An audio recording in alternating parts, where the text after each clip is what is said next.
first thing that comes to mind when I say the number 47? AK. Good.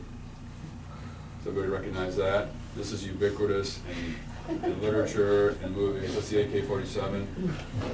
Anybody know what that is in reference to? You say 47? I think it's geared to Soviets. Yep. Yep, exactly. And who's the guy? What's the guy's name that invented it? Good. You got some gun nuts here. Some weirdos. So this is, this is Mikhail Kalashnikov. This is a long time ago. This is when he was designing his gun, and they made him a major celebrity because he did this. Prior to this, they didn't have an effective close-range weapon. The Soviets were way behind. The Soviets had major issues in the Russo-Japanese War. They got the Fox Clean there. They had major issues. They lost huge numbers of people in World War II.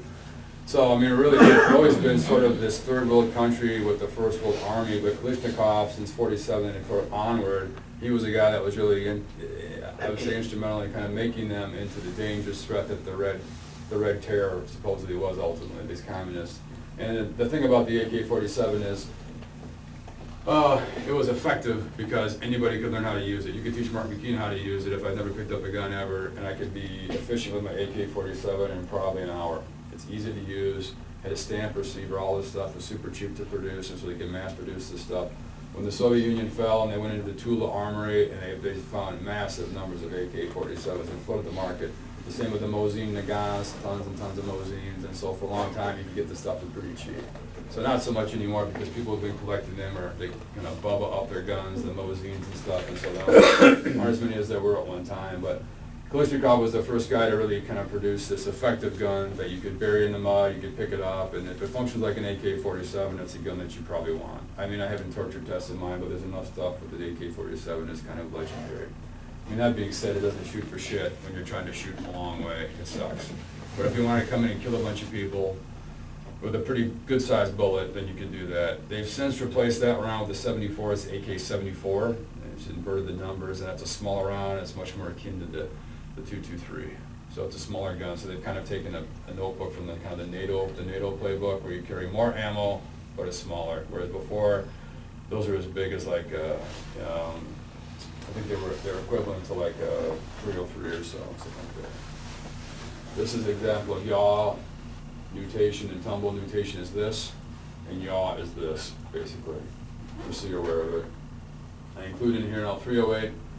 I didn't bring this. If you shoot with the rifle team likes to shoot in 308. That's the civilian designation for their sniper rifle round.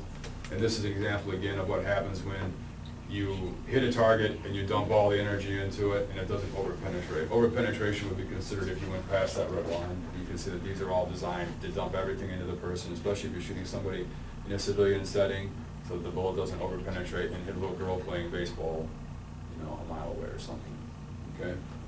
Again, I think everybody has a good handle on what the permanent cavity is, the temporary cavity. The temporary cavity is just that it's temporary. It's designed to add shock to the person, and it's the permanent cavity that really does a lot of damage, but that's what you could push a stick through. If you take that away from it, I think that's sufficient.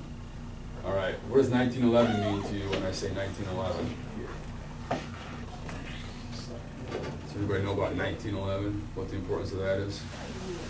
It's a year. It's a very important year. One of the most famous handguns. Right, exactly. And then John Moses Browning, his relationship to 1911? He created 1911. There you go. So and he did a lot of stuff. He's kind of like a firearms genius, and so this is a picture of John Moses Browning here. And there's a very bald John Moses Browning. So 1911, I think if you were to take a poll, it'd probably be like it's a toss-up between the 1911, the AR currently, and then say like 30-06 in terms of what people really like in terms of their favorite gun. A lot of people who do professional shooting, like 3-gun competition, or if they, just are kind of weekend shooters. The 1911 is that quintessential American gun, that design. And you still, if you talk to people, I had an opportunity to talk to some people, special operations people, they say, well, we get to carry our own kit. We can grow our hair long and have beards, and we all carry 1911s. Right? They don't have to carry the Beretta, which has now been replaced. I think they took over their contract. But the 1911 is this kind of just like a hallowed thing. If you have a couple guns, you need probably a Glock, just because the Glock is king right now. But also a 1911, maybe a Kimber, you could have one of those, but they're just fun to shoot. They're really accurate. They're not snappy. If you shoot even a small frame 1911, it's a nice push. It's a very comforting push. You don't feel like it's just going like that in your hand. It's not a snappy snap. Compared to like the 357 Magnum, it's a joy to shoot. You know, the other one's just kind of snapping. So it's a great gun, and I'm probably more accurate with my 1911 than anything else. It's just a nice push, and you can get right back to your front sight. It's a great gun. And the fact that from 1911 into 2017, we still see this basic platform. I mean, this is a tacked out model. This is a skeletonized trigger. It has this beaver tail in the back of it. And I mean, it has some of the accoutrements. It has like I think it has like a beveled grip on there, so you can put your magazine in there quicker. So I mean, there's some special fancy things. I think it has Trijicon sights in the front of it. But bottom line is, when Moses Browning did this, the designs changed very little in terms of how the gun works. So I mean, not to belabor it, but it's a pretty cool gun. So I mean, if you had to have, if you one of those on your top 5 list, you'd probably want to get if you didn't have one already. The 1911, basically before that, the 38. Everybody's familiar with the 38 Special. There's a band called 38 Special. Prior to the 1911 being around, the Americans, when we were imperialists and we were moving out and involving ourselves in other countries, I guess we still do that. I don't think anything's changed because we're going to go to Syria and kill a bunch of people over there. But anyway. So the U.S. Army was in the Philippines, and then these Moros were the native population who hadn't been quelled at that point. So they were hard to kill because they ate some juniper leaf, and they were all high, and so they were all on PCP essentially. And so they would shoot them multiple times with the 38, and they said it wasn't doing the job. So then they came back to the United States, and that's when Moses Browning and some of the other guys got together and said, well, we want to make a gun that's bigger. And so that's when fatter and slower instead of faster and zippier. Smaller and zippier came out, and there's a lot of lore around the 45 and how it was developed. But they said they went to stockyards and shot a bunch of cows, like carcasses that were hanging up, and looked at the damage. And that's really how the 45 ultimately came to be. And there's an example: 45 ACP. ACP is automatic Colt pistol. All right. So when we talk about guns, this is one more thing. We're almost done with sort of the ballistics part. Then we can lapse into give you a break, and we can talk about the actual emergency medicine portion of it. But a full metal jacket versus a hollow point. You know, are those over here? So this is a full metal jacket. This is a gun that has a full metal jacket on it, meaning that that's almost like an armor-piercing round. It doesn't have any sort of, it doesn't splay that much. It's not a hollow point. I showed you a picture of that sort of stellated out gun. The bullet that's shot. This is from this would be like a 7.62 by 4. This is the Dragunov, the oldest serving military round. And so all of those are essentially like hollow points. This 375 is actually the soft point because you want to be able to penetrate the animal's hide. So I didn't bring a good example of it, but I think you have a good handle on what that means. And so the police all, if their duty round, they'll all carry basically a hollow point. And that's designed to expand. Whereas if you're in the military, everybody carries full metal jackets. You're not allowed to have expandable weapons. Does that make a lot of sense? Probably not. The idea was, out of the Hague, was a group that came together and they said, well, what we want to do, we want to make sure that we don't hurt people, but I think you're hurting people more by wounding them ultimately, and you're zipping through them, and you're not dumping the energy, so you don't kill them outright. So it's a little bit weird. It's a schizophrenia that's involved in warfare. Just like chemical weapons and all these other issues that come up. I mean, is it war or not? You know, all's fair in love and war. So I often wonder what the point of that is. Whereas, you know, the local cop in some small town carries jacket at hollow points, the military carries full metal jacket. So it doesn't make a lot of sense. But can anybody tell me the difference between the Geneva Convention and the Hague? What that was all about? Because these things are often conflated and confused. I kind of told you what Hague was about. Geneva was about prisoners of war. Treatment of prisoners of war, exactly. All right. And I get accused of this quite often. All right. I think we've kind of beat this up to an extreme degree. I think we're in good shape as far as that goes. Again, I said, you know, the gelatin studies are there to approximate human muscle tissue, and they're kind of the standard. They're not perfect, but they're the standard that people have essentially, you know, decided to hang their hat on. All right.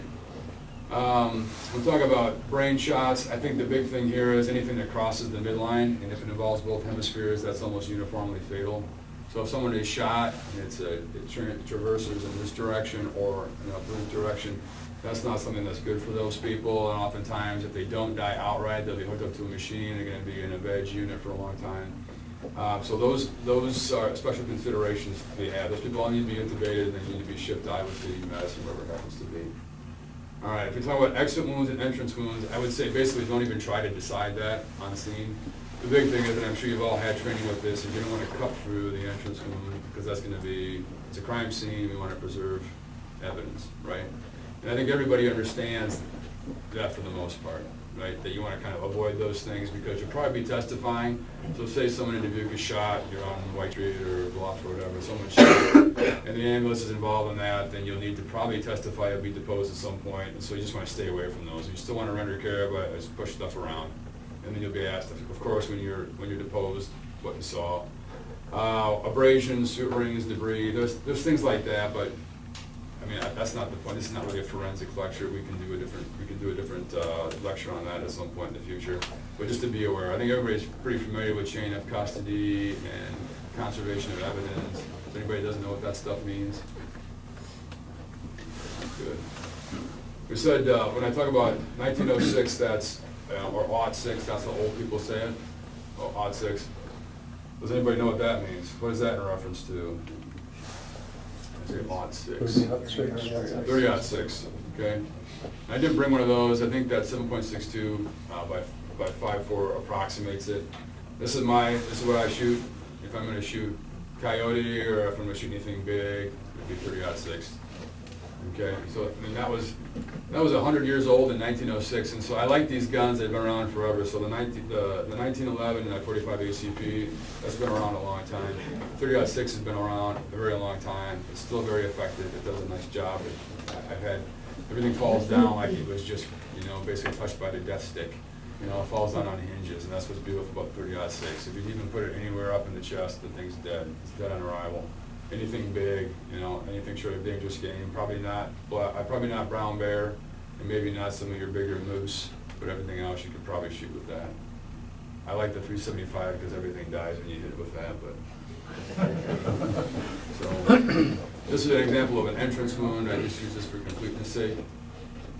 And the thing about the entrance wound, you may see some soot burns up along the top, and then you don't see the exit wound. The exit wound probably, if it's high velocity, will be more stellate, meaning star-like. Okay, but then you can get burned sometimes, but this is an execution style murder. This guy was murdered and shot in the head. And you see that stellate, it's very stellate, but the reason you think it's probably an entrance wound is you see all that black powder and soot burn. Okay. So again, I don't want to belabor the point on exit wounds and entrance wounds. That's not really what we're all about, but you need to be aware that there's a difference.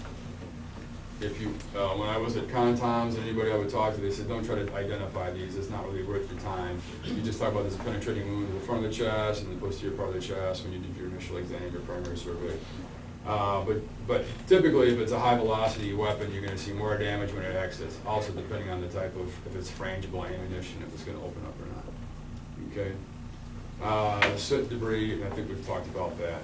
So these are just gory pictures of people who have been shot and killed. And the idea is, I think the majority of these, you can't tell, but for sure that fellow, the black guy on the left, that was probably an entrance wound underneath his chin. All right. Sometimes you will see people who press the gun up against the person, and then these become no-brainers. Everybody knows the action is that the gun shoots, and then the kinetic energy off the bullet and the gases push the slide back, and the slide comes back forward and actually hits the person. So they're really pressing into their skin. And so when I was down with the medical examiners training, this is down at the University of St. Louis, these are classic pictures, because this doesn't happen all that much. I think people are aware they probably shouldn't put the gun up that close, because again, it's another way to identify the murder weapon if they're able to get a hold of the person, because you'll find not only some DNA evidence, but also matches up. So you see there's a soot ring, and you can see where the slide came back and struck the person. There's another one, and then this is the guy that had his head smashed out. He's probably a terrorist who was shot. Or some guy defending himself. All right. So again, the rule of thumb is you need to be aware of what's going on when you see the patient, and that's really the point of a lecture like this. Is you understand now the WAD, you understand entrance and exit, you understand chain of custody. It's just a review of those things. And I won't again belabor it, but just to be aware of those things. So these are different types of weapons that we would see in this area. We have shotguns, and we've talked about that. We have the .223, the carbine. I think that's probably it. It's probably good for now. So that took about 45 minutes. You want to stand up and stretch, we can come back in 5 minutes and then we'll go into the rest of the lecture. No, you don't.